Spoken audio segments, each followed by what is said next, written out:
statis. Pada pembahasan ini kita akan memulai dengan membahas tentang muatan listrik.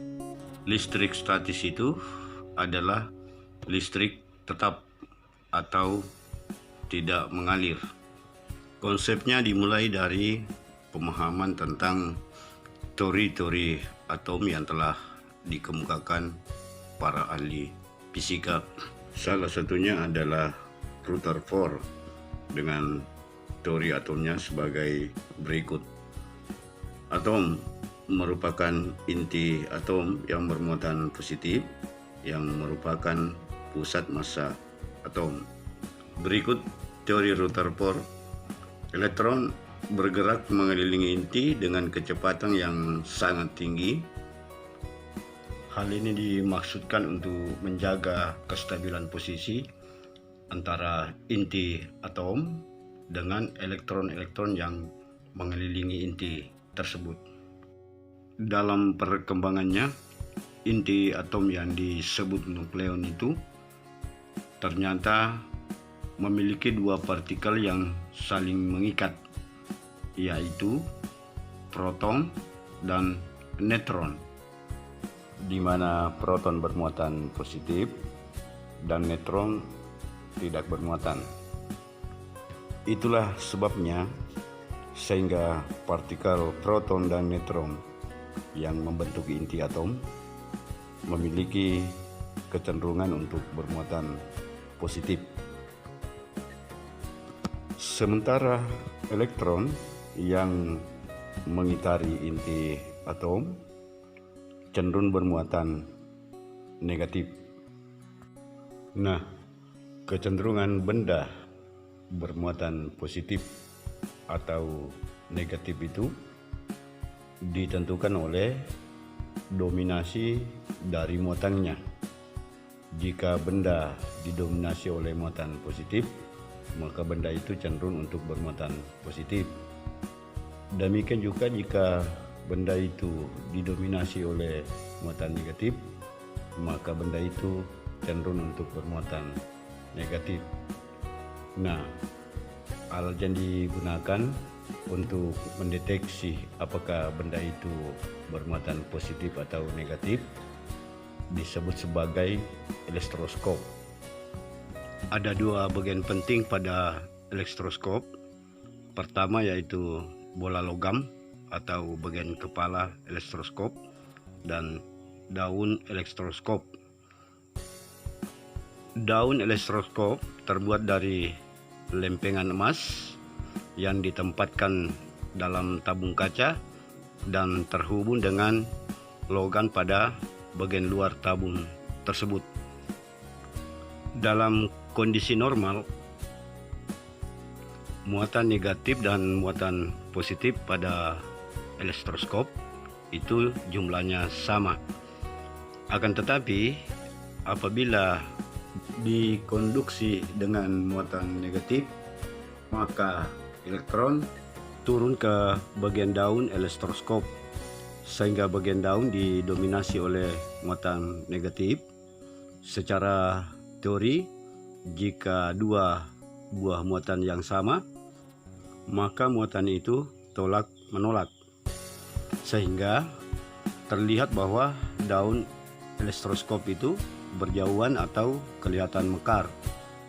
Demikian sebaliknya, jika elektroskop dikonduksi dengan muatan positif, maka muatan negatif yang ada pada daun elektroskop itu terserap sebagian menuju ke batang logam, sehingga daun ditempati oleh dua muatan, yakni muatan positif dan muatan negatif.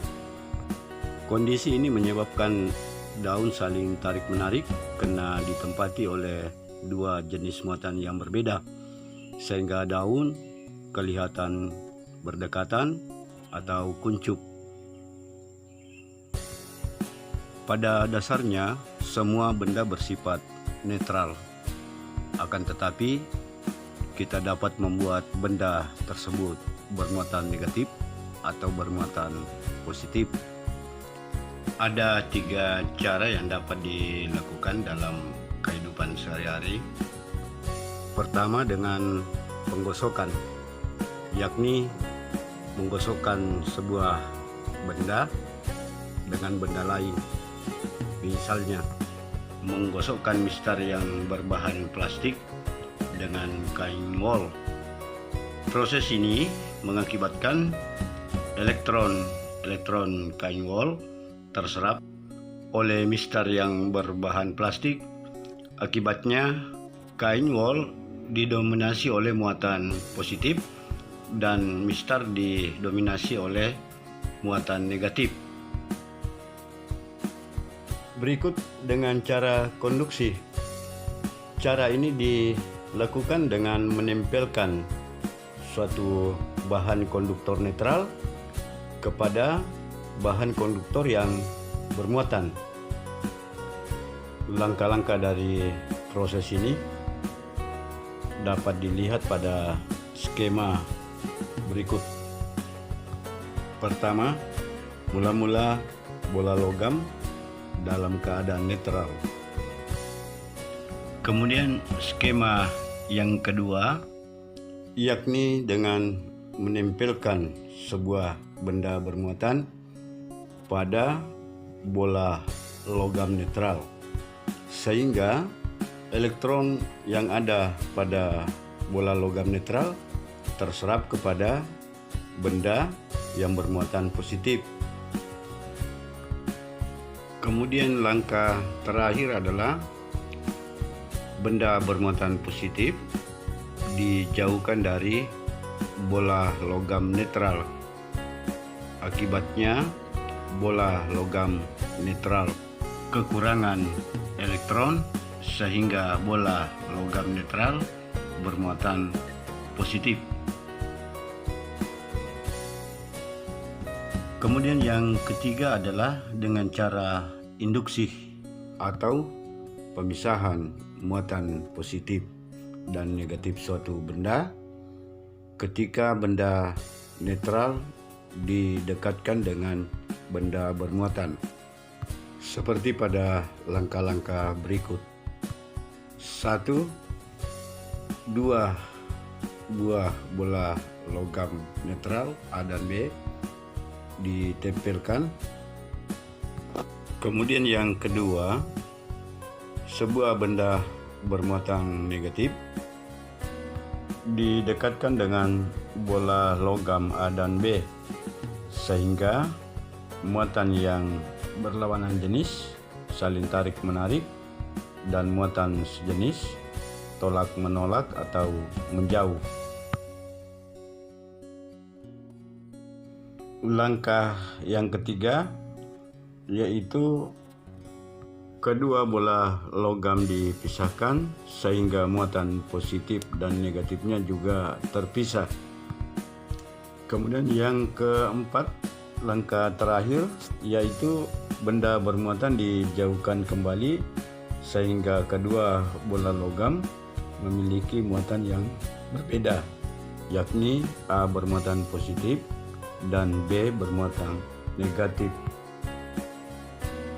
Dari penjelasan tadi, berikut kita simak contoh soal, yakni kondisi gambar yang sesuai ketika elektroskop didekatkan dengan benda bermuatan negatif adalah. Nah, untuk menjawab soal ini, kita kembali kepada fungsi daripada elektroskop itu sendiri, bahwa ketika benda bermuatan negatif didekatkan dengan elektroskop, maka muatan-muatan negatif yang ada pada benda bermuatan tersebut terserap oleh elektroskop menuju ke daun elektroskop, sehingga pada daun terdapat dua muatan yang sejenis. Jika dua buah muatan sejenis, maka muatan itu tolak menolak.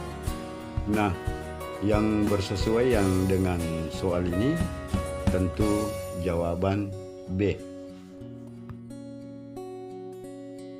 Berikut kita kembali kepada teori atom, bahwa inti atom itu cenderung bermuatan positif dan elektron yang mengitari inti atom cenderung bermuatan negatif. Muatan elektron yaitu 1,6 kali 10 pangkat minus 19 kolom. Inti atom dan elektron yang mengitari inti atom selalu saling tarik-menarik atau cenderung terikat. Hal ini disebabkan karena antara inti atom dan elektron yang mengitarinya itu harus saling mempertahankan pada posisi kestabilan. Kemudian elektron yang bermuatan negatif dan inti yang bermuatan positif, keduanya saling tarik-menarik. Hal ini disebabkan karena terdapat gaya tarik antara keduanya yang kita sebut sebagai gaya elektrostatis. Gaya elektrostatis merupakan gaya yang bekerja pada kedua muatan yang saling berdekatan. Berdasarkan hukum Coulomb, dua muatan yang didekatkan akan bekerja gaya tarik atau gaya tolak yang besarnya sebanding dengan perkalian kedua muatannya dan berbanding terbalik dengan kodrat jaraknya.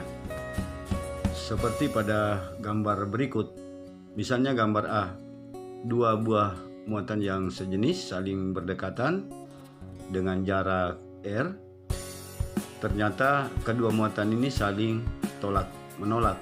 Jadi gaya yang bekerja antara Q1 dengan Q2 itu adalah gaya tolak.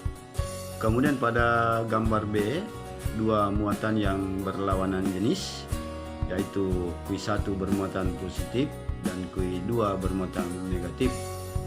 Keduanya saling tarik-menarik pada jarak R. Artinya gaya yang bekerja di sini adalah gaya tarik-menarik antara kedua muatan tersebut. Nah, secara matematis dapat dirumuskan sebagai berikut.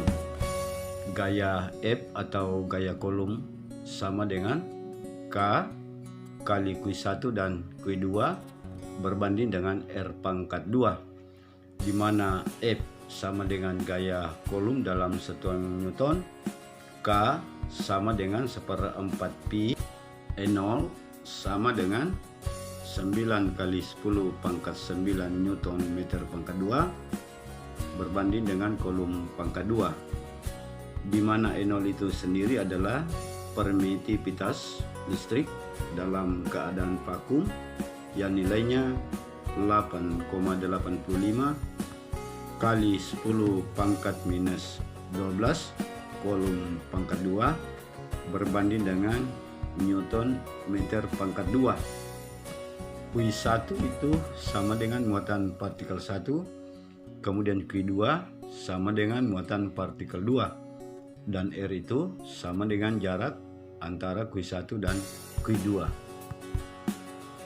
Berikut kita analisis salah satu contoh soal. Dua buah muatan listrik masing-masing plus 2 mikrocoulomb dan plus 4 mikrocoulomb terpisah pada jarak 6 cm. Berapa besarnya gaya listrik yang dirasakan sebuah muatan uji? Minus 1 mikrocoulomb yang berada tepat di tengah-tengah kedua muatan tersebut. Berikut kita lihat penyelesaiannya. Pertama kita identifikasi variabel. Q1 sama dengan 2 mikrocoulomb, Q2 sama dengan 4 mikrocoulomb, dan R sama dengan 6 berbanding 2 sama dengan 3 cm karena berada di tengah-tengah kedua muatan. Q itu yang ditempatkan di antara kedua muatan itu sama dengan minus 1 mikrocoulomb. Ditanya berapa gaya total yang bekerja pada kedua muatan tersebut. Pertama-tama kita gambar kembali posisi dari ketiga muatan tersebut. Q1 bermuatan positif dan Q2 bermuatan positif. Di tengah-tengah terdapat muatan uji bermuatan negatif. Antara Q1 dengan muatan uji, gaya tarik-menarik, yaitu F1. Demikian juga antara Q2 dengan muatan uji, keduanya saling berlawanan dan gayanya tarik-menarik yang kita tuliskan sebagai gaya F2. Dengan demikian kita bisa tuliskan rumusnya sebagai berikut. F total sama dengan F2 dikurang F1. Berikut kita jabarkan persamaannya. F total sama dengan K Q berbanding R pangkat 2 dikali Q2 dikurang Q1. Lalu kita distribusi nilainya. Nilai K itu sama dengan 9 kali 10 pangkat 9, kemudian dikalikan dengan 10 pangkat minus 6 berbanding dengan 3 kali 10 pangkat minus 2 pangkat 2 dikali dengan 4 dikurang 2 dikali dengan 10 pangkat minus 6. Hasil akhir jika diselesaikan secara matematis, nilai akhir itu sama dengan 20 Newton. Jadi gaya yang dirasakan oleh muatan uji sama dengan 20 Newton. Demikian penjelasan kali ini, semoga dapat disimak dengan baik dan dimengerti materinya. Tetap semangat, semoga tetap melaksanakan protokol kesehatan dengan benar. Terima kasih atas perhatiannya. Assalamualaikum warahmatullahi wabarakatuh.